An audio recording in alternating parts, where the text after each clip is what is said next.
Bienvenue sur Tu savais ça, le rendez-vous des sujets qui sont, vous le savez, strictement inutiles et donc rigoureusement indispensables. Aujourd'hui, on plonge dans un mythe que tout le monde croit connaître par cœur, celui des sirènes. Alors, fermez les yeux 2 secondes. Pensez à une sirène. On a tous cette image en tête, pas vrai? Une créature sublime, un buste de femme, une queue de poisson. Mais cette image, d'où est-ce qu'elle sort vraiment? Eh bien, la réponse est beaucoup plus étonnante qu'on ne le pense. Bon, accrochez-vous bien. Parce que la toute première surprise de cette histoire, c'est que la sirène originelle n'avait absolument rien d'une créature marine.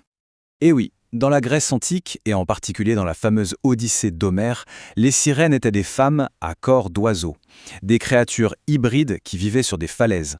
Leur seule arme, c'était leur chant, un chant si beau qu'il faisait s'écraser les bateaux des marins sur les rochers. On est loin d'Ariel, pas une écaille en vue. Le changement est quand même radical. On passe de la femme oiseau des falaises, qui est dangereuse uniquement par sa voix, à la femme poisson des profondeurs, qui, elle, rajoute la séduction, le visuel, à son arsenal. Le mythe bascule vraiment d'un monstre qu'on entend à une figure qu'on désire voir. Alors, quand est-ce que tout a changé? Comment on est passé de l'un à l'autre? Cette transformation assez spectaculaire, elle s'est opérée au Moyen-Âge. C'est la question à 1 million. Comment a-t-on pu abandonner les plumes pour des écailles? En fait, il n'y a pas une seule raison. C'est une lente évolution. Une sorte de glissement culturel. Il y a 3 grands facteurs qui expliquent ça. D'abord, l'influence des récits de marins, qui évidemment peuplaient les océans de créatures fantastiques. Ensuite, il y a eu une confusion progressive avec d'autres figures de la mythologie, comme les nymphes aquatiques. Et enfin, le point le plus important, l'eau est devenue le symbole parfait du mystère, du danger, mais aussi de la séduction féminine. La sirène devait donc, logiquement, y plonger. Si on résume cette longue histoire, dans l'Antiquité, c'est une chanteuse mortelle à plumes. Au Moyen-Âge, elle devient une séductrice à écailles. Au XIXe siècle, avec Andersen, elle se transforme en héroïne tragique qui souffre par amour, avant que Disney, au XXe, n'en fasse l'icône romantique et un peu naïve qu'on connaît aujourd'hui. Mais cette image de femme poisson, c'est pas juste une lubie d'artiste.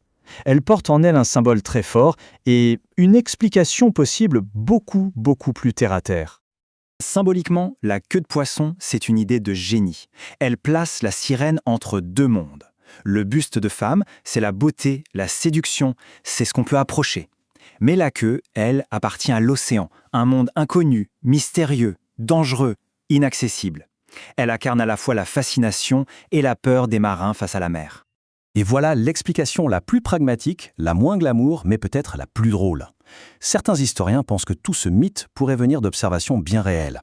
Imaginez des marins épuisés, affamés, en mer depuis des mois. Ils auraient pu apercevoir de loin des lamantins ou des dugons et les prendre pour d'étranges créatures à moitié humaines. Et la meilleure preuve de ça, c'est Christophe Colomb lui-même. En 1493, il note dans son journal de bord avoir vu 3 sirènes. Mais il ajoute, visiblement un peu déçu, qu'elles sont moins belles qu'on ne le dit. Ça colle parfaitement avec l'image d'un lamentin un peu pâteau, non? Bon, laissons les lamantins de côté et revenons à l'image qu'on a tous en tête, celle qui a été popularisée bien plus récemment que l'Antiquité, évidemment.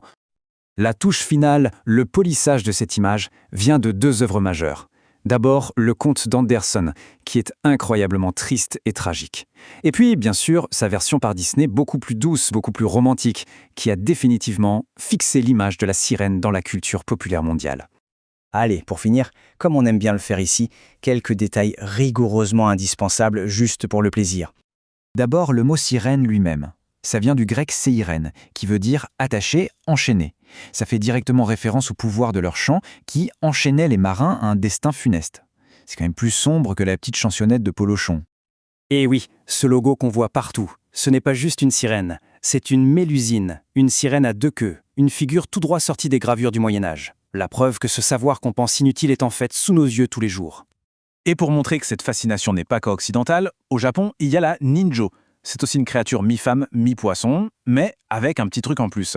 Manger sa chair offrirait l'immortalité. Une autre version du mythe tout aussi fascinante. Au final, la sirène est bien plus complexe qu'on ne l'imagine. C'est le résultat d'une longue métamorphose culturelle.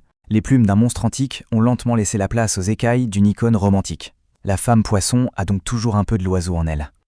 Et voilà pour l'étonnante histoire des sirènes, un savoir inutile de plus à ajouter à notre collection. À bientôt pour un nouveau sujet.